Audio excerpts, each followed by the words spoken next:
Sinong dragon? Siya. Ikaw ang horse. Horse. Compatible daw? Oo daw. Kaya pala for some reason mga kachika, grabe talaga yung dating, di ba, kapag silang dalawa ay magkasama.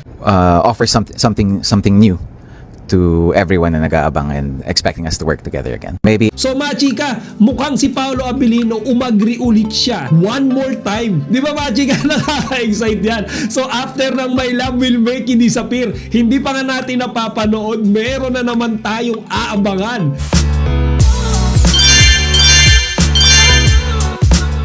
Magandang araw mga chika! Ngayon po ulit ang Chika Patrol. Bago tayo magsimula mga chika, inaanyahan ko muna kayong mag-subscribe dito sa ating munting channel para palagi kayong updated sa mga latest at nagde-trending ng mga showbiz balita. Saktong-sakto araw ng Biyernes ngayon mga kachika at medyo mahaba-haba. Okay, yung talakayan natin ngayon about Kim Pao. So mga chika, for some reason, yesterday, ang dami nating mga update na nasagap. So may mga interviews, mga ganap na nangyari kay Kimi tsaka kay Paolo, kaya iyan ang tatalakayin natin ngayon. So mga chika, unahin natin itong isang interview na kagabi lang nila ito ipinlay or ipinapanood sa publiko, at ito nga mga kachika yung ginawang interview ni MJ Felipe sa last day ng shoot ng My Love Will Make You Disappear. So dyan nga mga chika, mapapanood natin na nabigyan ng pagkakataon si MJ Felipe na matanong, makausap, makachikahan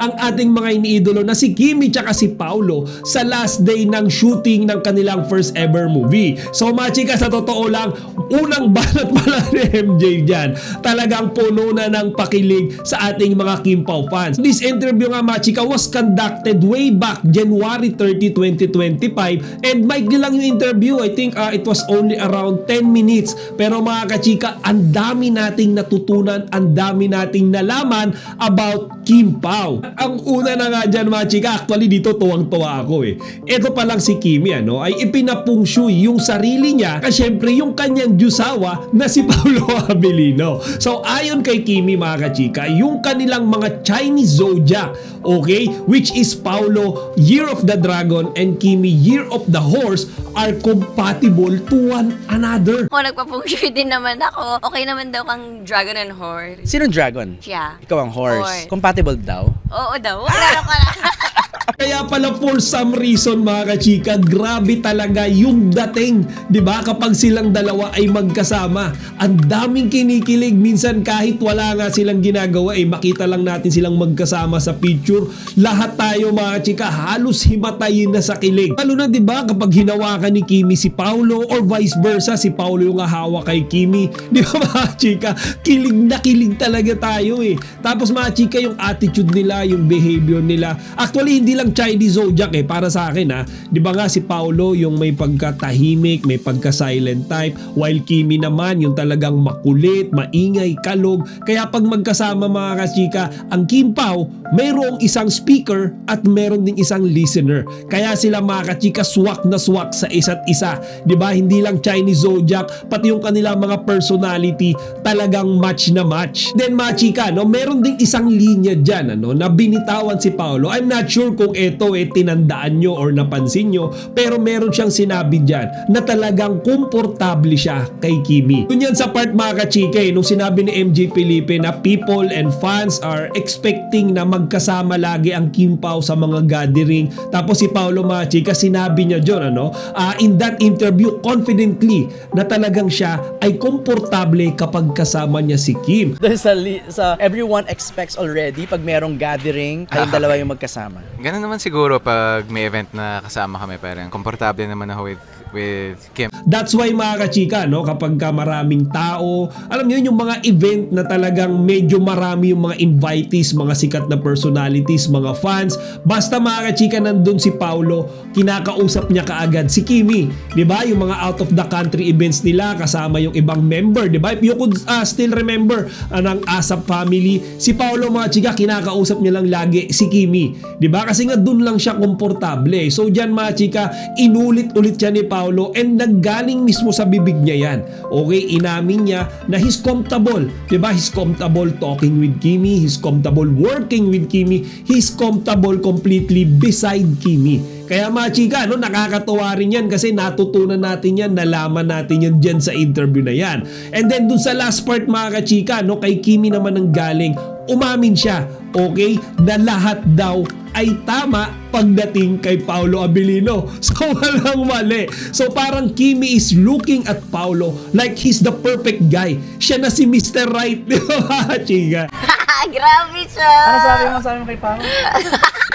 Lahat tama sa kanya. Walang mali. Actually mga kachika, pinaulit pa nga ni MJ Felipe yan yung sinabi na yan ni Kimi. So inulit siya ni Kimi, sinabi niya nga lahat tama sa kanya. Okay, klaro-klaro yan. And he's referring to Paolo Abilino. So no comment dyan si Paolo mga chika, but we all know deep inside mga chika, natutuwa yan. Hindi lang siya ganun ka-expressive kasi we all know Paolo Abilino yan eh. But in some way, nakita natin yan sa kanyang facial reaction, di ba? Nakangiti siya nung sinabi yan ni Kimi. Kaya nga mga kachika dyan sa interview na yan, ano, even though it's short, di ba? And it was conducted way back January 30 pa, nakakakilig pa rin, nakakatuwa pa rin panoorin, lalo na at ang dami nating natutunan sa kanilang dalawa, di ba? At mukhang mga kachika, talagang na-enjoy nila, di ba, yung company ng isa't isa habang sila ay nag-shoot ng kanilang first ever movie. Actually, there's this one thing, ano, na sinabi ni Paolo na hindi pa nga daw talaga nagsisink in sa kanya na natapos na nila yung shooting ng My Love Will Make You Disappear kasi parang kailan nga lang daw, ano, sinisimulan pa lang nila and then mga ongoing taping nila. And then at that point in time sa interview na yan mga kachika, last day na nga nung kanilang taping. And then mga chika, aside from that update, meron pa tayong isa. Okay, and this is about the Chowking event that happened last night lang. So actually mga kachika, ako medyo nagulat ako dito, ano, kasi nakita ko itong picture before, ano, I think a few days ago na merong picture si Kimi tsaka si Paolo. Actually hindi niya kita yung mukha nila pero pareho silang dalawa na may hawak na halo-halo. Okay, so mga chika, hindi naman nila sinabi kung kailan gaganapin or kailan ipapakilala si Paolo bilang bagong brand ambassador ng Chowking. Pero kagabi mga kachika, nangyari na nga yan. I think it was live last night and talagang ang daming tao mga kachika dun sa event na yon. So di ba, kumbaga may ganap pala kagabi yung Kim Pao pero wala silang sinasabi sa atin. So mga chika, feeling ko nung gabing yan, pinakilala nila si Paolo Abilino bilang bagong brand ambassador ng Chowking.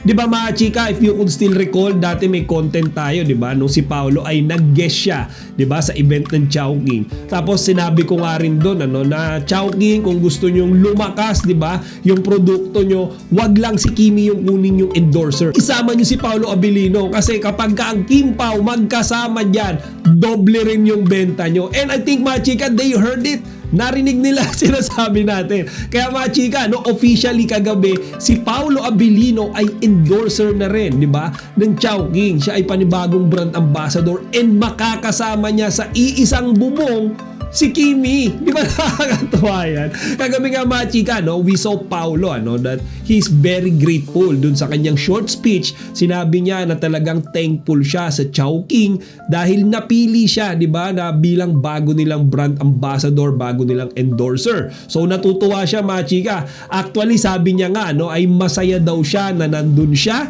I think tinire-repair niya doon. Masaya siya, nakatabi niya si Kimi that night. Very happy, more than hindi lang halata sa mukha ko pero sumasabog yung pasasalamat ko sa Chowking family. Yes. Halo-halo na ba ang saya mo? Halo-halo na. Halo-halo na. Ako din. Dahil nandito ako. Yeah! And alam mo, a milestone as grand as Chowking's 40th anniversary deserves to be cherished. Agad niya pa nga doon mga chika, hindi lang daw talaga halata sa mukha niya pero talagang masaya siya at halo-halo na nga daw mga chika yung happiness na nararamdaman niya. And then si Kimi mga chika, sinabi niya rin na masaya siya for Paolo. I think naman dyan tinutukoy niya na happy siya syempre na pareho silang under na ng Chowking, di ba, sa mga commercial, sa mga posters, di ba, makikita natin hindi na si Kimi mag-isa yung nakatayo doon, di ba, kasama niya na si Paolo Abilino. As far as I know, si Kimi 2017 pa lang, ini-endorse niya na talaga yung Chowking. Kasi bagay sa kanya yun di ba? Chinese siya, and then yung Chowking is Chinese food. Kaya talagang matagal niya nang ini-endorso to. So ngayon mga chika, 2025, it will not only be Kimi, but Kim Pao na. Okay, so nakaka-excite din yan mga chika. And then last update natin ngayon mga chika, sabi ko nga sa inyo, ang daming update nga hapon sa Kim Pao. So ito naman mga chika, sneak peek lang okay sa interview na ginawa rin ni MJ Felipe kay Paulo tsaka kay Kimi. Di ba mga chika, ito yung tinalakay natin kahapon, yung parang media conference na ginawa sa Kim Pao. So mga chika, ito good news to based dun sa interview kahapon, mukhang magkakaroon pa ng panibagong project. Okay, si Kimi tsaka si Paulo aside dito, 'di ba, sa first ever movie nila na may Love Will Make You Disappear. Maybe after this movie, we can see where we could bring the tandem together, or maybe offer something new to everyone na nag-aabang and expecting us to work together again. Maybe. So mga chika, mukhang si Paolo Abilino umagri ulit siya one more time. Di ba mga chika, nakaka-excite yan. So after ng My Love Will Make You Disappear, hindi pa nga natin napapanood, meron na naman tayong aabangan. Kaya mga chika, nakaka-excite. Hindi ko alam kung series ba yan or movie ulit. Yan mga chika yung aabangan natin. Pero ang importante, sinabi ni Paolo mga chika, mayroon na silang ilalatag, mayroon ng mga pinag-uusapan na bagong project ang Kim Pao ng magkasama. At talagang walang katapusan mga chika yung kilig na mararamdaman natin. And then mga chika, speaking of kilig, nagpasalamat din of course si Kimi tsaka si Paolo sa ating mga fans, di ba? Sa lahat ng effort na ginagawa natin,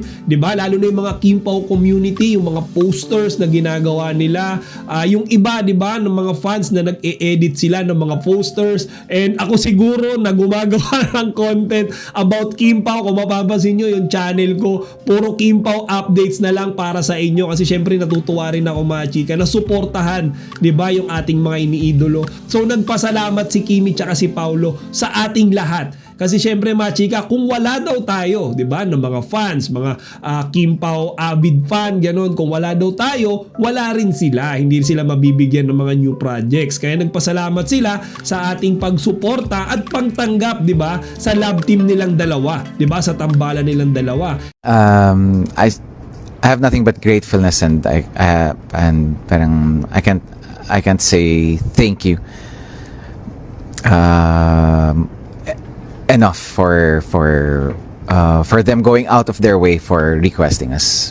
Ako naman sobrang swerte namin na meron kaming ganyang klaseng supporters, kasi yung oras, yung pera, yung pagta-type, yung pag-compose ng mga salita, paggawa ng videos, paggawa ng sobrang laking effort na binibigay nila, and we're very lucky to have them, kasi dahil sa kanila kaya nagkakaroon kami ng next project, and then kung hindi naman dahil sa supporters, baliwala naman lahat ng efforts namin. Siguro pakilig kami ng pakilig, wala naman sa suporta.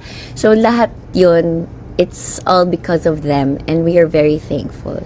Wow. And we're very lucky to have them. Where do you see Kim Pao? Kaya mga chika, syempre kapag hindi rin tayo tumigil sa pagbibigay ng suporta sa kanilang dalawa, panigurado marami pa talaga silang project na gagawin ng magkasama. O siya mga chika, hanggang dito na lang muna. Actually ako din gusto ko rin magpasalamat sa ating mga viewers, di ba? Mga loyal viewers dito sa Chika Patrol. Madam Esther, Madam Marie Chris, Madam Susana, lahat yan mga chika, nababasa ko yung mga comment section. Kumbaga, ang dami yung nanonood na walang tigil na nakikinig, di ba, sa ating mga Kim Pao updates. Para syempre mga chika, di ba, lagi tayong updated sa mga ganap ng ating mga iniidolo na sina Kimi at Paulo sa araw-araw. Gusto ko rin marinig ang inyong mga opinion sa pinag-usapan natin ngayon. Chika Patrol, signing out!